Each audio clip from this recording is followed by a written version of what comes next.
Hi friends, welcome back to our channel PSR. Good morning friends ఈ వీడియోలో మనం మదనపల్లి మార్కెట్లో ఈరోజు టమాటా ధరలు ఎంత పడుతున్నాయో తెలుసుకుందాము. ఈరోజు డేట్ వచ్చేసి 8వ తారీఖు 6వ నెల 2024 సంవత్సరం. ఇక్కడ మదనపల్లి మార్కెట్లో అయితే ఈరోజు అనేది టాప్ ధర అనేది పెరగడం జరిగింది. నిన్న మొన్నటి మీద పోల్చుకుంటే ఈరోజు కొంచెం టాప్ ధర అనేది పెరిగింది.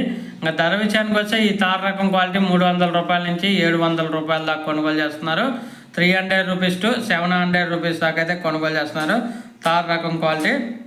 అలాగే సెకండ్ రకం క్వాలిటీ వచ్చేసి 750 రూపాయల నుంచి 950 రూపాయల వరకు అయితే కొనుగోలు చేస్తున్నారు. 750 రూపీస్ టు 950 రూపీస్ వరకు అయితే కొనుగోలు చేస్తున్నారు సెకండ్ రకం క్వాలిటీ. అలాగే ఫస్ట్ రకం క్వాలిటీ టాప్ అండ్ టాప్ ధరలు చూసుకుంటే 980 రూపాయల నుంచి 1200 రూపాయల వరకు అయితే కొనుగోలు జరుగుతుంది. 980 రూపీస్ టు 1200 రూపీస్ వరకు అయితే కొనుగోలు జరుగుతుంది. 25 నుంచి 30 కేజీల బాక్సు. అక్కడక్కడ మండికి 1-2 లాట్లు 1220, 1230, 1240, 1250 ఈ ధరలు అయితే పడుతున్నాయి మదనపల్లి మార్కెట్లో. ఓకే ఫ్రెండ్స్, వీడియో నచ్చితే లైక్ చేయండి, షేర్ చేయండి, కామెంట్ పెట్టండి.